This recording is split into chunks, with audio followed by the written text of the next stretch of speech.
Welcome to Real Cases. Today's real case is about a 27-year-old with a lifelong Prejac who has a stutter and also is dealing with some IBS, some digestive issues. So what I do in real cases is I take a real client case, I change some details and I make it anonymous. But also these are representative of many clients that I've worked with. I've worked with over 1,000 men as being a pelvic health specialist, and I see themes come up often. So what I'm going to do is actually talk about what Jose, the name that I'm using for this individual, what Jose has been dealing with, what he's tried to this point to try to get better. And then I'm actually going to turn and look basically as if I'm having a conversation with Jose and give him some guidance and recommendations. I do this all the time in one-on-one calls or in my group programs at a retreat, etc. But often these are not recorded, these conversations, because people don't want to share them on the internet. So this is why I'm doing this. So Jose is dealing with lifelong Prejac. This is very challenging for him. It makes him afraid to date and to even attempt to get closer to someone that he's interested in because of the adverse experiences he's had there. Really, really wants to change it. He also has been stuttering since elementary school, which compounds some of his social anxiety and fear of judgment and things like that. IBS is a little bit newer. It's been going on for a couple of years now. He's had food sensitivities come up. He used to could eat certain foods such as dairy and gluten, and now he's having a lot of trouble with them. They're triggering and flaring up symptoms in his digestive tract. So a lot of stuff going on. He's tried to, kind of solve them separately over the years. Stuttering, speech therapy, and some of the things that his parents had him do when he was younger. And he's tried some brain retraining things. With lifelong Prejac, he's of course just tried things like prescription meds for it, numbing gels, condoms, the start-stop technique. He's, read books about it. For IBS, he's gone to a gastroenterologist and they've investigated if there's some serious issue. They can't find any serious structural issues in his body. So that's kind of what he's dealing with right now, feeling pretty hopeless. Not only does he have a couple of things that seem to be in the way of him being his true self, of expressing himself every day, with stuttering coming up whenever he's trying to have conversations, but then also he's fearful of getting into a relationship, even though he really wants to. He's so upset. Why is his body not responding the way he wants it to? Why is he ejaculating so much faster? So what I'll do here is I'm going to start talking to Jose, and of course, listen in. Jose, thanks for reaching out. I understand how challenging it is to go through these things in your body and to feel trapped. I also went through premature ejaculation challenges, as well as digestive issues, pelvic pain, etc. I didn't have a stutter that I dealt with, but I had a lot of similar symptoms. And whenever you're not able to really be who you want to be, you feel like there's this pressure pushing you back, like you're shackled inside of your own body. And what I want to do is help you to discover maybe why your brain and nervous system could be creating some of these symptoms, because that's what's really important to realize is that lifelong Prejac, or having a faster ejaculatory reflex than you would like. And when you say lifelong, just meaning since the first time you had penetrative sex, a stutter, and even IBS that doesn't have a clear structural cause, they're ultimately all what you could call mind-body syndrome, or you could call it psychophysiologic or neuroplastic. There's clear research that shows how the brain and the nervous system creates pain or dysfunction in the body and in our interactions and the way we experience our life due to underlying stressors, due to stressors that are perceived as threats. These threats may not even be active any longer. They could be from trauma from the past, trauma that was very difficult to experience, right? Trauma is such an intense emotional experience, so intense that it wasn't able to fully be integrated and accepted and experienced and released. So it kind of had to be pushed away for later, pushed away to at some point unpack and let go of. And oftentimes that later never really happened because the trauma, once it's stuck in there and you really don't have a guide or someone who, a therapist or parents or someone who can really help you to feel that, to access that, to release that, It it ultimately is a fire that starts to create smoke. The smoke can be negative thoughts and fear of it returning, fear of it happening again, and doing everything you can to control your reality so that that traumatic moment doesn't happen again. Because trauma isn't the incident itself, but rather the lack of safety that was experienced while it was happening. The reason I'm bringing this up is because you did talk about early bullying in school and how that was really difficult. You said it was hard for you to even remember all the individual circumstances and situations because sometimes we kind of shut off to them because of how sad or frustrating those experiences, those memories are. You also talked about your father having a lot of anger. He's calmed down some, but during your childhood, this was very difficult. You were very afraid and on edge to do something wrong, and that your mom was emotionally distant. You just didn't get as much love and affection from her as you would like. So these things, it's not that you're a victim or we're blaming your parents or other people. That's not the point. But recognizing how there can be this sensitization that takes place and you become more susceptible to triggers. So if someone undergoes some bullying and traumatic experiences, even if their boss, when they're 25 years old, says something to them, or a couple of coworkers do something in a similar way that was like when they were bullied before, they feel ashamed, they feel guilty, they feel judged, ostracized in some way, abused emotionally or verbally even. It can trigger this that's inside of you.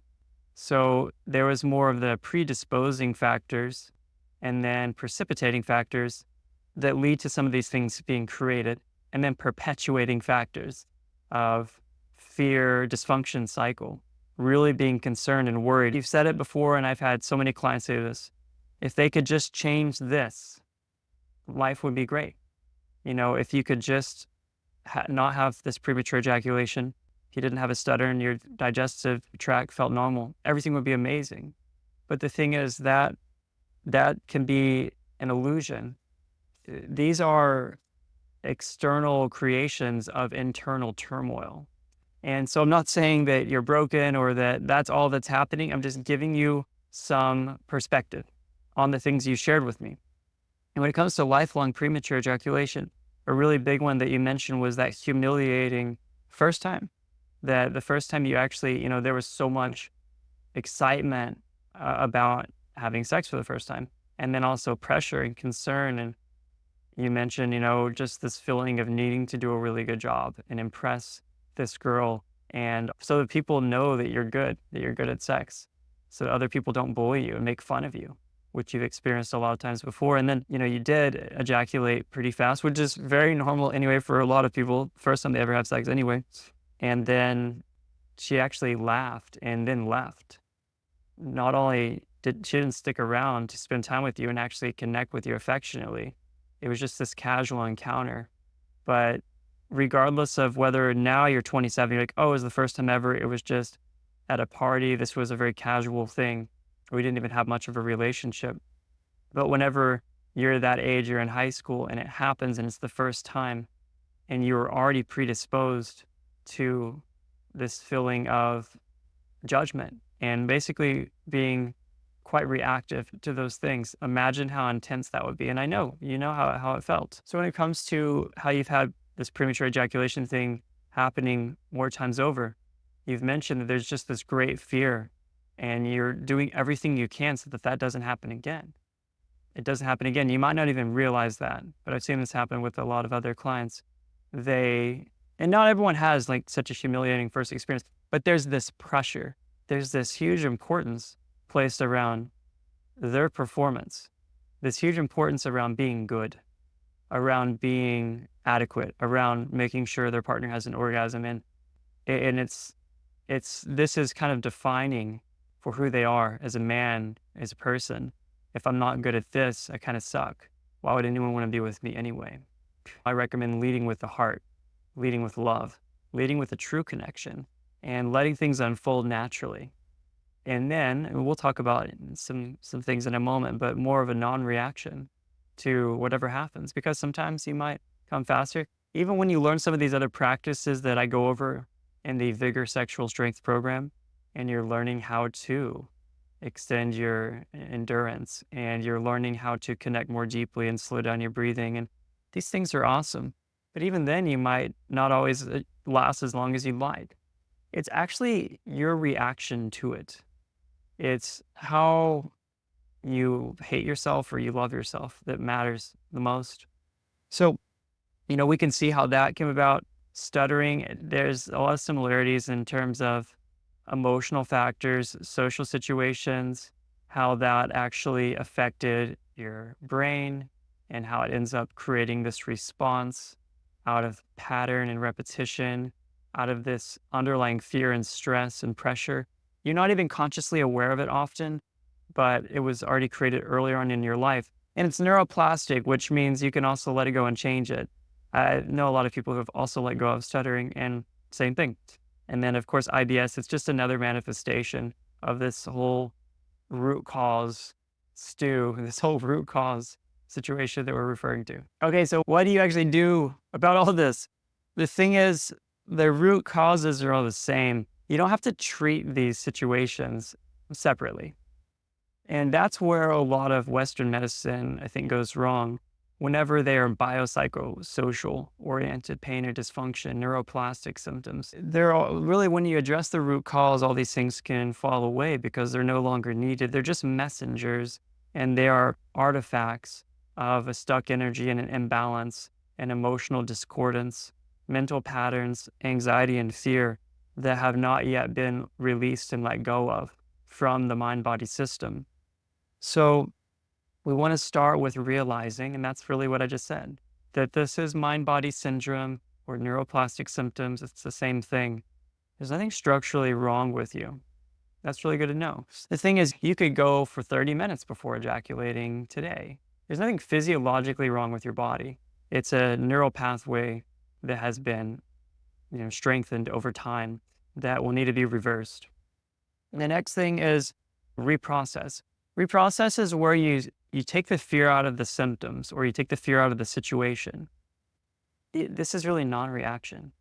So let's say you do ejaculate faster with a partner, or even when you're masturbating and you're kind of practicing or working on conscious masturbation practices, which can be useful. Or even you stutter. You're introducing yourself at an event for work or something and you stutter. Non-reaction is noticing it happening. There'll be a part of you that will pop up, and the thoughts of there's this feeling of like frustration and annoyance, and why is this still here? And you felt that your whole life, probably around these situations. And it's so strong. But if you don't feed into it, if you just watch that monster poke its head up, and you're right there, you're about to feed into it, you're about to believe it, you're about to self-flagellate, destroy yourself mentally, you're about to save face and do everything you can to protect the ego in those situations, and you just don't. Maybe you laugh, maybe you smile. Those can be good too. So what you're doing is when these situations arise, or even IBS, you're not getting so fearful. You're actually just letting yourself lie down and feel those uncomfortable feelings without running away from them. That's what we're talking about with reprocessing. And you're not going to live like this for your whole life, but it's an important part of pruning the old neural circuitry and laying new tracks down, essentially, because you're no longer feeding into that fear pain cycle or fear dysfunction cycle. It's always going to be this way. And what does this mean to me? What is this going to do? I have to fix this. Stopping all of that stuff. So the next phase, I would call release. Release is revealing the root causes and then letting them go. There could be this feeling, there sounds like there are emotions. There are some emotions tied up around your parents, even around past situations. There's some feeling of shame, some feeling of humiliation, like a lot of frustration. These are emotions. They're not just thoughts. So these emotions actually need to be felt and experienced without you reacting to them. It's the same thing as we talked about with the symptoms or the sensations. It's not easy to do initially, but you can do it.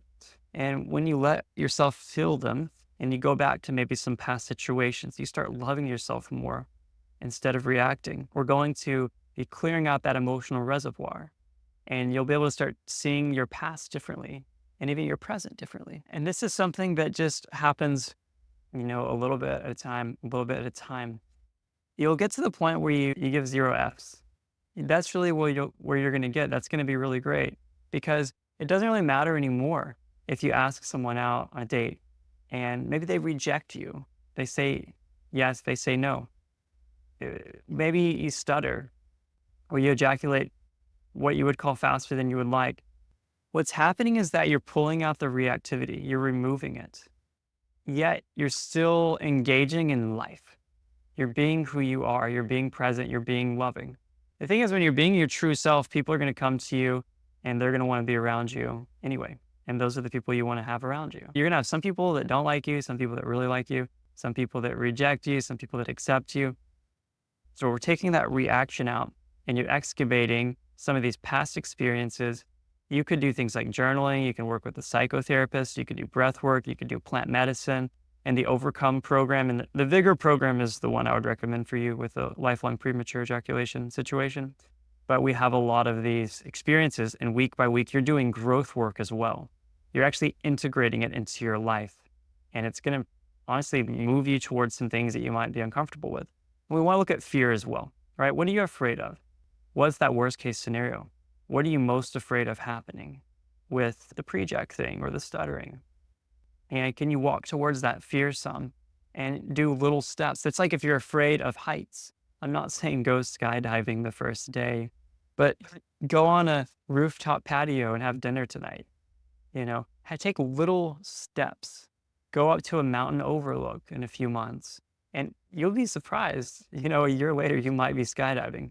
It's walking towards the darkness to see more light that most people will not do.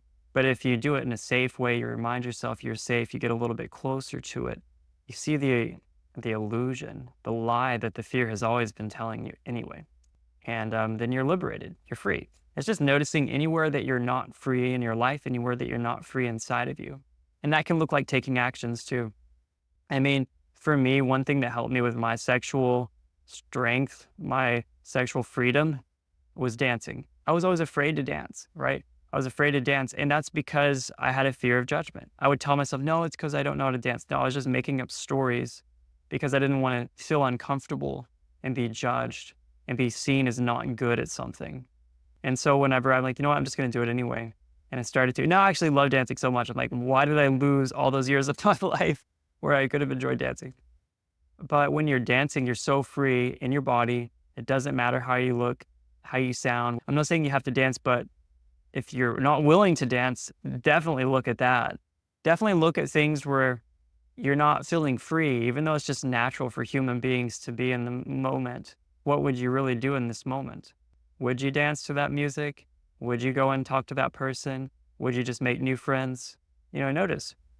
So ultimately, there's a lot that I said here, and it would be very helpful to have a guide, whether you work with me, do the Vigor program. I'll be your coach as well for 6 months. We can work through, take a look at the root causes. You'll be letting them go. And also some of the other things. We have practices that are good for creating more pelvic floor coordination, sexual energy, awareness, and various things that I call it 80% root causes, 20% practices, but we still do have the practices in there. It's actually all the same thing for the stuttering and the IBS as well.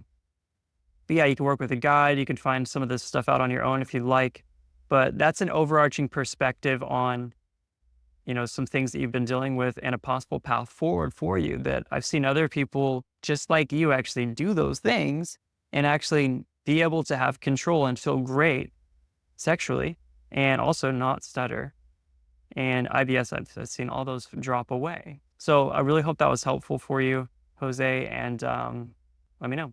So guys, hope you enjoyed that as well. I was not talking to anyone, just looking right here in the middle of nothing. But my goal with these is to give you a real case. And I want to know if this helped you.